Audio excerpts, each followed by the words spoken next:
تو میرے عزیزوں، یہ جو راتیں آتی ہیں مقدس راتیں، جن میں اللہ تعالیٰ کی خصوصی رحمت متوجہ ہوتی ہے بندوں کی طرف، وہ در حقیقت اس کام کے لیے ہے کہ بندہ تنہائی میں اپنے اللہ تبارک و تعالیٰ سے رابطہ قائم کرے، وہ ہو اور اس کا اللہ ہو، اور اس میں اللہ تعالیٰ سے رابطہ کرنے کی کیا صورت ہے؟ جو صحیح طریقہ ہے رات کو گزارنے کا، وہ یہ ہے کہ ایک تو نفلوں کی کثرت، نوافل کی کثرت، اور خاص طور پر کم از کم 8 رکعتیں، نفلی 8 رکعتیں پڑھی جائیں، 2 رکعت کر کے۔ نبی کریم سرور عالم صلی اللہ علیہ وسلم ہر رات آخر شب میں، عام طور پر آخر شب میں 8 رکعتیں پڑھا کرتے تھے، 2 رکعتیں کر کے، اور اس میں طویل قیام فرماتے تھے، لمبا قیام، لمبا رکوع، لمبا سجدہ۔ ایک صحابی فرماتے ہیں کہ ایک مرتبہ مجھے شوق ہوا کہ رسول کریم صلی اللہ علیہ وسلم جب تہجد کی نماز پڑھیں تو میں بھی ساتھ میں جا کے شریک ہو جاؤں۔ جب جا کے شریک ہوا تو رسول کریم صلی اللہ علیہ وسلم نے اتنا طویل قیام کیا، اتنی طویل قرات کی کہ میں برداشت نہ کر سکا۔ غرض رسول کریم صلی اللہ علیہ وسلم سے ان رات کے وقت میں جو نمازیں منقول ہیں 8 رکعتیں، کم از کم 8 رکعتیں بندہ رات میں پڑھ لے، حتی الامکان کوشش کرے کہ خشوع خضوع کے ساتھ یہ رکعتیں ادا ہوں، جس کا طریقہ یہ ہے کہ جب شروع میں نماز کے لیے کھڑا ہو تو اللہ تعالیٰ سے دعا کر لے، یا اللہ میں یہ 8 رکعتیں آپ کی بارگاہ میں پڑھنا چاہتا ہوں، مجھے یہ خشوع کے ساتھ پڑھنے کی توفیق عطا فرما۔ اس کے لیے ایک دعا بھی ہے کہ ان صلاتی و نسکی و محیای و مماتی للہ رب العالمین، یہ کلمات بھی کہہ لے اگر یاد ہوں تو، اور دعا کر لے، یا اللہ میں خشوع کے ساتھ پڑھنا چاہتا ہوں، آپ اپنی رحمت سے خشوع کے ساتھ مجھے پڑھنے کی توفیق فرمائیں۔ خشوع کا طریقہ کیا ہے کہ جو الفاظ زبان سے نکالے وہ دھیان سے نکالے۔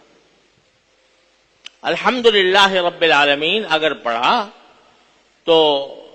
دھیان الحمدللہ رب العالمین کی طرف ہو کہ میں اللہ تعالیٰ کی حمد کر رہا ہوں۔ الرحمن الرحیم جب پڑھا تو پتہ ہو کہ میں الرحمن الرحیم پڑھا۔ یہ جو ہم لوگوں کی عادت بن گئی ہے کہ جب نماز کے لیے کھڑے ہوئے تو ایک آٹومیٹک مشین چل جاتی ہے اور پتہ بھی نہیں چلتا ہم نے کیا پڑھا کیا نہیں پڑھا۔ اگر نماز ختم کرنے کے بعد یاد کرنے کی کوشش کریں بھئی پہلی رکعت میں کیا پڑھا تھا اور دوسری رکعت میں کیا پڑھا تھا، تو اکثر یاد بھی نہیں آتا، بکثرت یاد بھی نہیں آتا، کیونکہ وہ ایک آٹومیٹک مشین ہے چل پڑی، چند صورتیں رٹی ہوئی ہیں، بس وہ خود بخود پڑھنی شروع کر دی اور ختم کر دی نماز۔ تو اس لیے ان راتوں میں خاص طور پر اس کا اہتمام کریں کہ ہم جو الفاظ زبان سے نکال رہے ہیں ذہن اور دماغ ان کی طرف ہو۔ اور اس کا ایک طریقہ یہ ہے کہ کچھ صورتیں تو ایسی ہیں جو ہماری زبانوں پر چڑھی ہوئی ہیں، تبت یدا ابی لہب اور قل اللہ احد اور انا اعطینا وغیرہ، یہ ہمارے زبانوں پر چڑھی ہوئی ہیں، وہ خود بخود منہ سے نکلنی شروع ہو جاتی ہیں۔ کوشش کریں کہ ایسی صورتیں پڑھیں کہ جو زبان پر چڑھی ہوئی نہیں ہیں۔ اب وہ صورتیں کہ جو زبان پر چڑھی ہوئی نہیں ہیں، مثلاً اذا زلزلت الارض زلزالہا پڑھو، والعادیات پڑھو، اور اگر کسی اللہ کے بندے کو لمبی صورتیں یاد ہیں، خدا کرے یاد ہوں، تو لمبی صورتیں پڑھے اور ان کو دھیان سے پڑھے۔ تو سب سے افضل کام اس رات میں یہ ہے، 8 کم از کم 8 رکعتیں، اور اگر طویل صورتوں کے ساتھ ہو، یاد ہوں تو طویل صورتوں کے ساتھ، رکوع بھی لمبا، سجدہ بھی لمبا، اور اس میں سبحان ربی العظیم اور سبحان ربی الاعلیٰ تو پڑھا ہی جاتا ہے، لیکن اس رکوع میں بھی اور زیادہ تر سجدے میں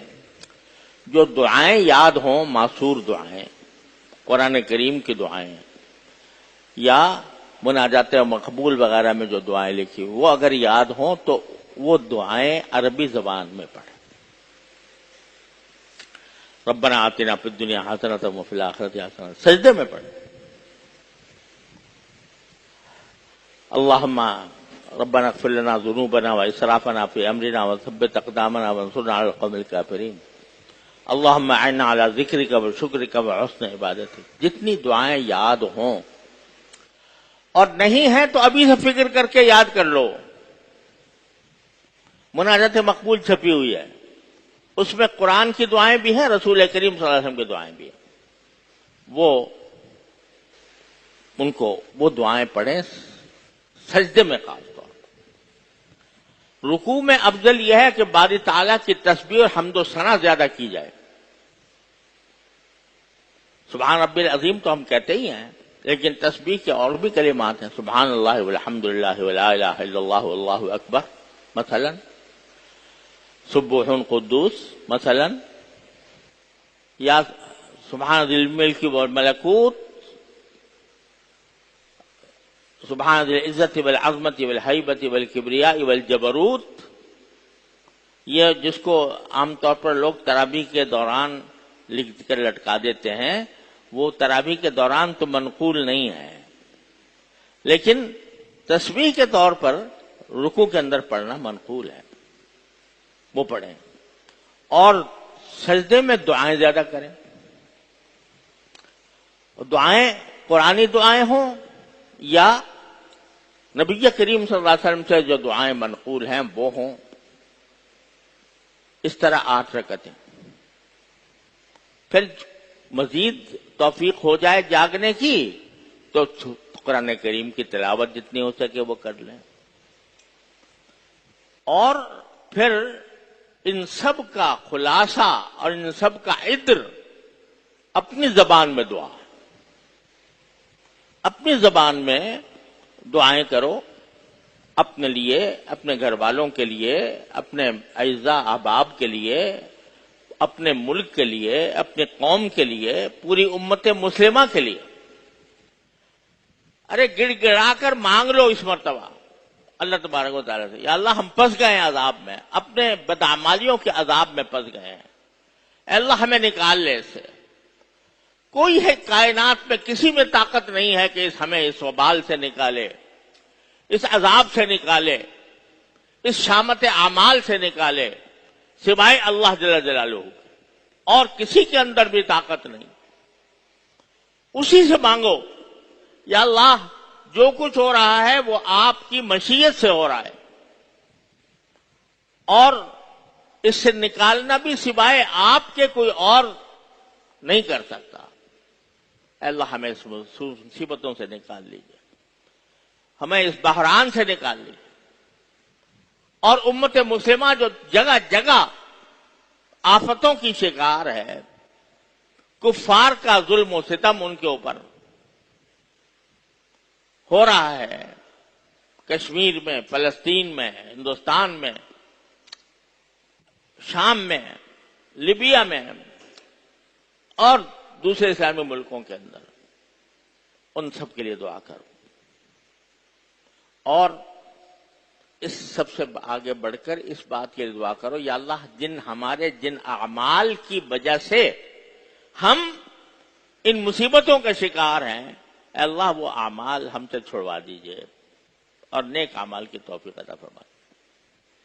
اپنی اصلاح کے لیے یہ رات جو آنے والی ہے، اس کو یہ سمجھو کہ یہ سنگ میل ہے، ایک بہترین موقع ہے اپنے آپ کو جہنم سے نجات دلوانے کا اور ان مصیبتوں سے نجات دلوانے کا جس میں ہماری پوری امت گرفتار ہے۔ یہ 3 کام ہیں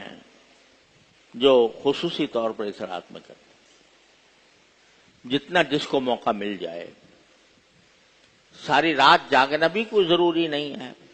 جتنا موقع مل جائے، اور ساتھ ہی اگر کوئی آدمی بعض اوقات لوگوں کی رات کی ڈیوٹی ہوتی ہے نہیں کر سکتے تو اتنا کر لیں کہ مغرب، عشاء اور فجر